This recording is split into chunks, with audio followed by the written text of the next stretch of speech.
Je m'appelle Daniel Kablan-Duncan. Je suis le vice-président de la République de Côte d'Ivoire.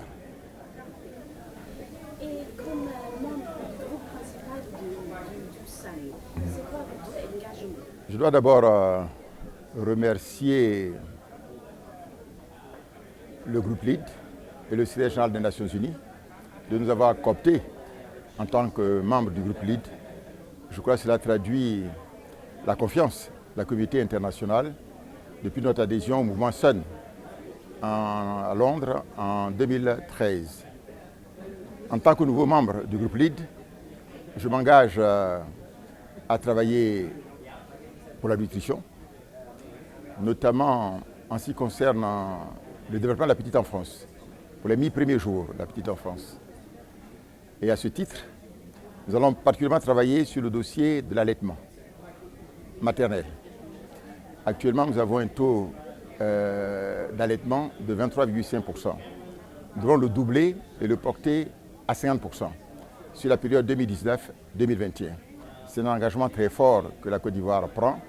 Et à ce titre, d'ailleurs, nous allons organiser une réunion à Abidjan d'ici la fin de l'année et à laquelle nous allons inviter d'ailleurs ceux du groupe LEAD qui seront disponibles à venir en Côte d'Ivoire de manière à faire une caravane et une campagne sur l'allaitement en Côte d'Ivoire.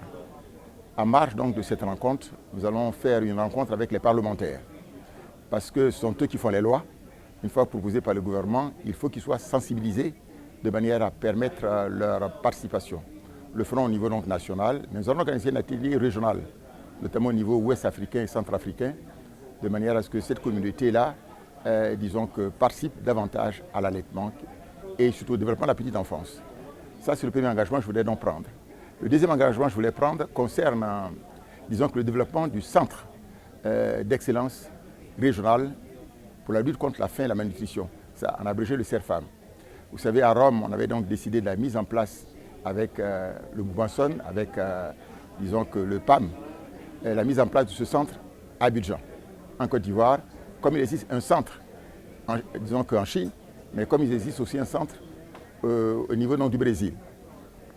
Donc notre engagement, c'est de faire en sorte que, dans un premier temps, tous les pays de l'Afrique de l'Ouest et du centre adhèrent, et ensuite, comme il s'agit du centre régional, c'est-à-dire pour tout le continent, les autres pays adhèrent.